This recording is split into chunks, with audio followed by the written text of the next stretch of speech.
Good morning students. In today's videos we are going to learn about the shortest job first scheduling algorithm and priority scheduling algorithm.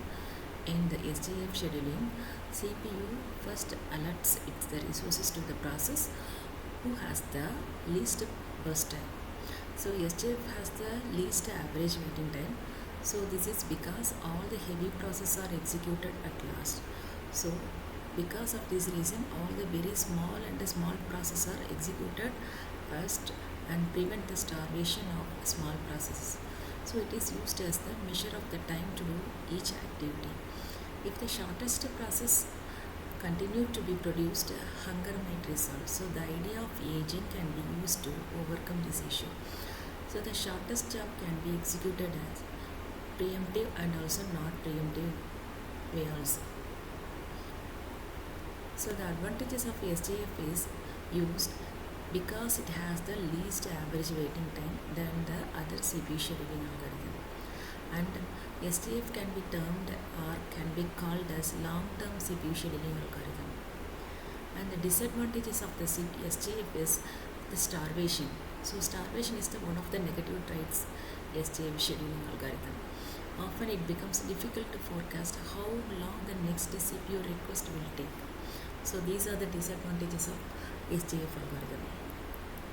Here for sample, I have taken 6 processes, P0 to P5, and also arrival time and burst times are given.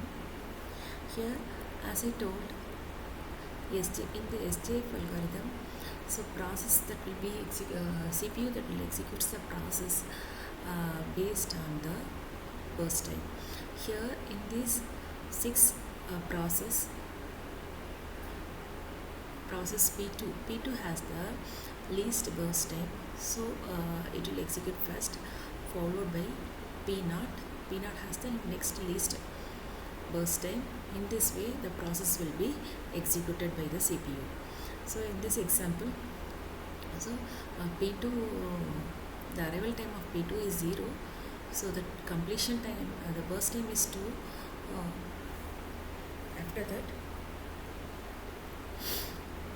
After that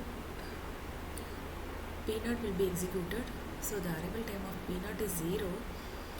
The burst time of P0 is 3. So 2 plus 3, 5 is the completion time is 5.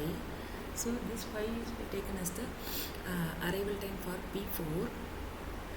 Then the burst time of P4 is 4. So 4 plus 5, 9. So 9 is the completion time of P4. Then next in this next queue the P5 will be taken. Here the 9 is the arrival time of P5. The burst time also 5. So 9 plus 5, 14. 14 is the arrival time of completion time of P5. So 14 is the arrival time of P1. P1 has the burst time 3 milliseconds. So 14 plus 3, P1 has the arrival time is 6. So 14 plus 6 is 20. 20 is the completion time of P1. And finally P3 will be taken because it has the highest burst time. So P20 is the arrival time of P3 and its burst time is 7. So 20 plus 7 is 27 is the completion time. So in this table we have already given arrival time, burst time and completion time. Based on that, turnaround time and waiting time is calculated. Already we know the formula how to calculate the DAT and WT. DAT is equal to CT minus AT, which means completion time minus arrival time. Waiting time is equal to completion time minus burst time. So finally we have calculated the average completion time and the average of turnaround time and average of waiting time. So average completion time is 12.833 milliseconds that we are getting, and the average DAT time is 6.166 milliseconds. Average waiting time is 6.666.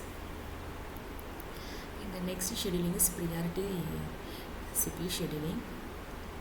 So it is another type, and in the CPU scheduling algorithm we are going to learn how the CPU is going to allot the resources to the certain process. So it is different from the remaining CPU scheduling. Here each and every process certain priority number is allocated. So there are two types of priority values are there. One is highest number and lowest number.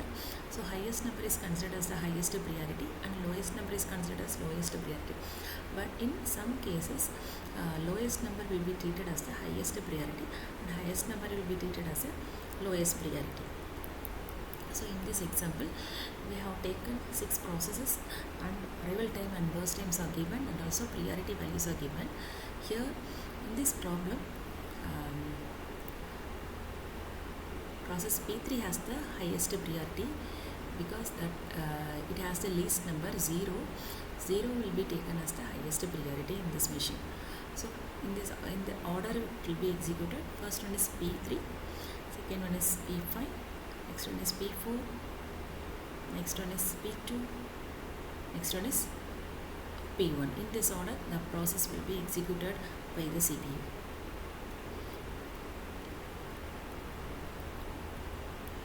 So in this example, so like this in this Gantt chart,